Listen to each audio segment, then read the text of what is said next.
Fee పోరు పెట్టి యువత పోరుగా మార్చారు. ఏ అంశంపై పోరాడుతున్నారో వైసీపీకి స్పష్టత లేదు. మన లోకేష్ గారికి కూడా నవ్వు వస్తుంది ఆ యువత పోరు పోస్టర్లు చూసి, ఫోటోలు చూసి, వీడియోలు చూస్తే. అక్కడ వాస్తవంగా యువత లేదు, అక్కడ అంతా ముసలాళ్లే.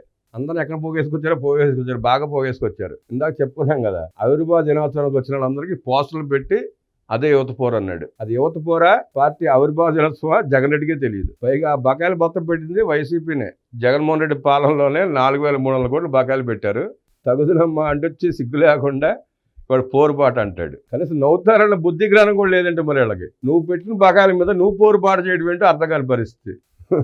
శాసన మండలిలో ఉద్యోగాల కల్పన, నిరుద్యోగ భృతి, ఫీజు రియంబర్స్మెంట్ చెల్లింపుల అంశంపై వైసీపీ సభ్యులు వాయిదా తీర్మానానికి పట్టుబట్టారు. మండలి చైర్మన్ వాయిదా తీర్మానాన్ని తిరస్కరించారు. దీంతో వైసీపీ సభ్యులు ప్రశ్నోత్తరాలను అడ్డుకున్నారు. దీనిపై మంత్రి నారా లోకేష్ స్పందిస్తూ అన్ని విషయాలపై చర్చకు సిద్ధం. ఫీజు రియంబర్స్మెంట్ బకాయిలు, ఉద్యోగాలు, ఉపాధి కల్పన పైన చర్చకు ప్రభుత్వం సిద్ధంగా ఉంది. గత ప్రభుత్వం బకాయిలపైన చర్చకు సిద్ధంగా ఉన్నాం. ఫీజు పోరు అని పేరు పెట్టి యువత పోరుగా పేరు మార్చడం వింతగా ఉంది. బయట నవ్వుకుంటున్నారు. ఏ విషయంపై పోరాడుతున్నారో వైసీపీకి స్పష్టత లేదు. ఒక పెద్దాయన నాతో చెప్పాడు, ఒక వ్యక్తిని హిందూపూర్ కోర్టుకు తీసుకెళ్లగా జడ్జి ముందు బోరును ఏడ్చాడు. నాకు తల్లిదండ్రులు లేరు, నాకు అన్యాయం జరుగుతోంది, నన్ను క్షమించనని వేడుకున్నాడు. ఎందుకు అమాయకుడిని తీసుకొచ్చి ఇబ్బందులు పెడుతున్నారని జడ్జి పోలీసులను అడిగారు. అప్పుడు తల్లిదండ్రులను చంపింది ఇతనే అని పోలీసులు చెబుతారు. జగన్ రెడ్డి తీరు కూడా ఇదే విధంగా ఉంది. ఫీజు రియంబర్స్మెంట్ బకాయిలు 4,270 కోట్లు పెట్టి వారే ధర్నా చేస్తారు. కరెంటు ఛార్జీలు పెంచి వారే ధర్నా చేస్తారు. ఎందుకు ఫీజు రియంబర్స్మెంట్ 4,270 కోట్లు బకాయిలు పెట్టారో సమాధానం చెప్పాలి. దీనిపై చర్చకు సిద్ధం. స్వల్పకాలిక చర్చ కూడా ఉంది. అన్ని అంశాలు చర్చిద్దాం. వైసీపీ హయాంలో ఎన్ని ఉద్యోగాలు పోయాయో చర్చిద్దామన్నారు. వైసీపీ సభ్యుల నిరసనకు దిగడంతో మండలి చైర్మన్ 10 నిమిషాలు వాయిదా వేశారు. వాళ్ళు ఏదో మండలంలో మేము గొప్పగా ప్రశ్నలు అడుగుతాం అనుకుంటున్నారు. మండలి చైర్మన్ గారు కూడా మీకు బుద్ధి లేదు, మీరు కూర్చోండి భయ్యా, చేసిన తప్పులను మీరు చేసి మళ్ళీ ఇప్పుడు గెలుగుతారు ఎందుకు, కెలికి తిట్టించుకోవడం ఎందుకు చెప్పి ఆయన సభను వాయిదా వేశారు. ఇందుకే మండలిలో చైర్మన్ కూడా మహిరాజు గారు కూడా వైసీపీ ఆయనే. పాపం ఆయన కూడా చాలా ఇబ్బందిగా ఉంటుంది. వీళ్ళ వింత ప్రవర్తనకి, వింత మాటలకి ఆయన సిగ్గుపడుతున్నాడు పాపం. అటవీ అధికారులకు ముమ్మాటికి తప్పే. ప్రభుత్వానికి తెలియకుండా జరిగిన తప్పును మన్నించాలి. కూల్చిన పలు షెడ్లు పునర్నిర్మాణానికి సొంత నిలుస్తా. ఆర్టీసీ బస్సు సర్వీస్ కల్పించేందుకు మంత్రితో మాట్లాడతా. కాశీనాయన ఆశ్రమ నిర్వాహకులు జీర్స్వామికి మంత్రి లోకేష్ హామీ. ప్రభుత్వానికి తెలియకుండానే అటవీ శాఖ అధికారుల అత్యుత్సాహంతో కాశీనాయన ఆశ్రమంలో పలు షెడ్లు కూల్చివేతకు పాల్పడ్డారని, ఇది తప్పిదమేనని ఆశ్రమ నిర్వాహకులు జీర్స్వామికి విద్యా మంత్రి నారా లోకేష్ క్షమాపణలు చెప్పారు. అటవీ భూములు టైగర్ జోన్ కారణంతో ఇటీవల కాశీనాయన ఆశ్రమానికి సంబంధించిన పలు షెడ్లను అటవీ అధికారులు కూల్చివేశారు. దీనిపై పశ్చాత్తాపం వ్యక్తం చేసిన మంత్రి నారా లోకేష్ ఆశ్రమ నిర్వాహకులు జీర్స్వామితో ఫోన్లో మాట్లాడారు. ప్రభుత్వానికి తెలియకుండా అటవీ శాఖ అధికారులు చేసిన తప్పిదానికి మన్నించాలని కోరారు. సమాచారం తెలిసి చాలా బాధపడ్డారని వివరించారు. కూల్చిన షెడ్ల పునర్నిర్మాణానికి సొంత నిధులిస్తానని, ఆర్టీసీ బస్ సర్వీస్ కల్పించేందుకు రవాణా శాఖ మంత్రితో మాట్లాడతానని జీర్స్వామికి మంత్రి లోకేష్ హామీ ఇచ్చారు. కాశీనాయన ఆశ్రమం, జ్యోతిక్షేత్ర నిర్వాహకులకు ఎప్పుడు ఏ అవసరం వచ్చినా తనకు ఫోన్ చేయాలని, అండగా ఉండి సమస్యలు పరిష్కరిస్తామని, సాయం అందిస్తామని మంత్రి లోకేష్ భరోసా ఇచ్చారు. దీని గురించి వైసీపీ అధికార ప్రతినిధులంట, ఎవరో శ్యామల అనుకుంటా, ఆవిడ పేరు శ్యామల, నిన్న ప్రెస్ని పిలిచి, తన నీల్ మీడియా ప్రెస్ పిలిచి వల అంది. హిందూ ధర్మం గురించి, హిందూ దేవాలయాల గురించి, కాశీనాయన క్షేత్రం గురించి చాలా మాట్లాడింది. ఆవిడకి ఏదో బాగా తెలిసినట్టు. మరి రాముడు తల నరికినప్పుడు ఎందుకు మాట్లాడలేదో, రథాన్ని తగలబెట్టినప్పుడు ఎందుకు మాట్లాడలేదో అర్థం కాల. అప్పుడు నోటి నుంచి మాట్లాడాల. సింహాచలం అప్పన్న భూములు దోసినప్పుడు మాట్లాడలా. చాలా గౌరవాలు చేశారు అప్పట్లో వైసీపీ వాళ్ళు, వాటి గురించి మాట్లాడలా.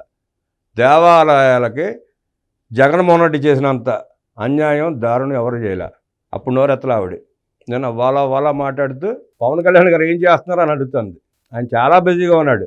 ప్రభుత్వ వ్యవహారాలతో, ఆయన మంత్రి శాఖలతో చాలా బిజీగా ఉన్నాడు. చాలా పనులు చేసుకుంటాడు ఆయన. సంఘటన జరిగి ఉండొచ్చు, అది ఆయనకు తెలియాలి కదా. ఆయన దాకా చేరితే కదా ఆయన స్పందించేది. నీకంటే పని పాట లేదు, స్థానిక ఉన్న నాయకులు తీసుకెళ్ళి ఏదో మీటింగ్ పెట్టించారు. నీతో కంట్రోల్ చేసుకుని మాట్లాడటం నేర్చుకోండి శ్యామల గారు. రాజకీయంగా మంచి భవిష్యత్తు ఉండాలనుకుంటే, రాజకీయంగా ఎదగాలనుకుంటే మాట పొదుపుగా మాట్లాడాలి. మాట్లాడేది నిజం మాట్లాడాలి. ప్రశ్నించడంలో తప్పు లేదు, నిజాయితీగా ప్రశ్నించాలి. మీ ప్రశ్నలో నిజాయితీ ఉండాలి. అంతేగాని స్క్రిప్ట్ చదువుకుంటూ వెళ్తే భవిష్యత్తు అగమగోచరంగా అవుతుంది. జగన్మోహన్ రెడ్డి విద్యాశాఖని భ్రష్టు పట్టించినా, నాశనం చేసినా ఆ శాఖ నేను తీసుకుని బరువుగా కాకుండా బాధ్యతగా చేస్తా అంటున్నారు నారా లోకేష్ గారు. విద్యాశాఖ భారం కాదు, నాది బాధ్యత. ఆ విద్యార్థిని తీర్చిదిద్దాల్సిన బాధ్యత నా మీద ఉంది అని చెప్పి ఆయన స్పష్టంగా బరువు కాదు బాధ్యత అంటున్నాడు ఆయన. జగన్మోహన్ రెడ్డి నాడు నేడు అని దోసుకోవడం తప్ప ఒక్క రోజున ఇలాంటి మాటలు మాట్లాడా? ఆ విద్యార్థులను బాగు చేసే ఉద్దేశం ఎప్పుడైనా ఉందా జగన్ రెడ్డికి? లీప్ మోడల్ తీసుకొస్తాం, learning excellence in Andhra Pradesh model తీసుకొస్తున్నాం, విజన్తో పని చేస్తున్నాం, value based future ready globally relevant learning ecosystem ఏర్పాటు చేయాలనే లక్ష్యంతో పని చేస్తున్నాం. దశల వారీగా సంస్కరణలు తీసుకొస్తాం. మొదట క్లస్టర్ రీస్ట్రక్చరింగ్ పూర్తి చేసాం. జీవో 117కు ప్రత్యామ్నాయం తీసుకొచ్చేందుకు ప్రజాప్రతినిధులతో సమావేశం ఏర్పాటు చేసుకున్నాం. కేజీ నుంచి పీజీ వరకు కరికులం బలోపేతం చేస్తాం.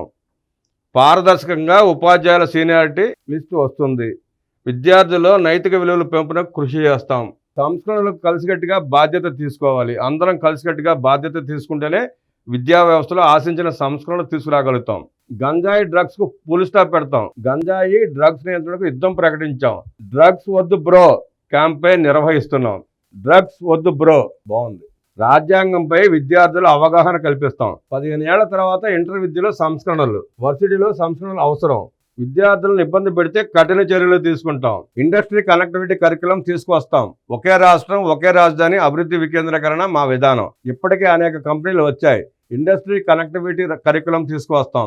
ఈ రోజు 2 భాషల 3 భాషల అనే చర్చ నడుస్తుంది. ముఖ్యమంత్రి గారు 5 కాదు 10 భాషలు నేర్చుకుంటే తప్పేంటని స్పష్టంగా చెప్పారు. మన నర్సులు జర్మనీ జపాన్ వెళ్ళబోతున్నారు. వారికి జర్మన్ జపనీస్ నేర్పించి పంపిస్తున్నాం. యూరోప్లో ట్రక్ డ్రైవర్స్ నెలకు 2 లక్షలు సంపాదిస్తున్నారు. హోమ్ క్యాప్ ద్వారా మంచి శిక్షణ అందిస్తాం. మంగళగిరిలో స్కిల్ సైన్సెస్ పైలట్ ప్రాజెక్ట్ చేపట్టాం. చాలా నేర్చుకున్నాం. స్కిల్ అసెస్మెంట్ ఏ విధంగా చేయాలని దానిపై ఇరుక్కుపోయాం. ఐటీ స్కిల్స్ అసెస్ చేయడం చాలా తేలికైంది. కార్పొరేటర్ స్కిల్స్ రిపేర్స్ అంటే scooter mechanic, car mechanic skills ఎలా అసెస్ చేయాలనే దానిపై తర్జన భర్జన పడుతున్నాం. ఒక మార్గం దొరికింది. ముఖ్యమంత్రి గారితో చర్చించి త్వరలో అమలు చేస్తాం. ఆంధ్ర మోడల్ ఆఫ్ ఎడ్యుకేషన్ ప్రపంచానికి పరిచయం చేద్దాం.